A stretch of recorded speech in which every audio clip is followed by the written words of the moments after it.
ए चिल्लू पाल्लू तुम्ही सगळेजण जा बरं. तुम्हाला समजत नाही का इथं सामान ठेवलाय सगळा. अरे बापरे. यार हे मेकअप आर्टिस्ट पण कधी येते, हळदीचा मेकअप पण करायचा आहे. हॅलो ताई, तुम्हाला मी 5 वाजताचा टायमिंग दिलं होतं, तुम्ही आला नाही अजूनपर्यंत. अच्छा बरं निघल्या का? ठीक आहे या लवकर, कारण की आता हळदीच्या कार्यक्रमाला चालू पण होईल, मग मेकअप करायला टाइम नाही मिळणार. तुमचे रिलेटिव्ह खूप घाई करतात. मग या लवकर. आणि मला एकदम मिनिमल आणि सिंपल मेकअप पाहिजे. ठीक आहे ओके या लवकर. का म्हणल्या?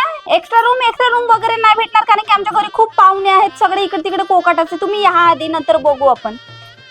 ए आई, काकू आली का नाही आली तर फोन कर ना. तिच्या पोरीच्या लग्नात तर तू गेली होतीस ना सकाळीच, 4 दिवसाच्या पहिलेच. आणि पाहि ना आज ते माझी हळदही आहे तरी ती आली नाही. येऊ दे, तिची चांगली वरतच काढतो. आणि पाहतो मला लग्नाचा प्रेझेंट बी का आणते. तो चांगला प्रेझेंट ना आणल ना, तिला डायरेक्टच म्हणतो थैला धर, आपल्याला गावी जा, काही लग्न लावायची गरज नाही. बापरे किती गरमी आहे, पंखा लावा ना कोणतरी. यार नवरीची कोणी काळजीच नाही करत. ए बाबू पंख्याचे बटन चालू कर बरं. लास्ट दिवस आहे ना आज माझ्या घरात. कुठे गेली तुझी मम्मी? अजी काकू पहा नाही आले, हा सामान विचकत आहे माझा.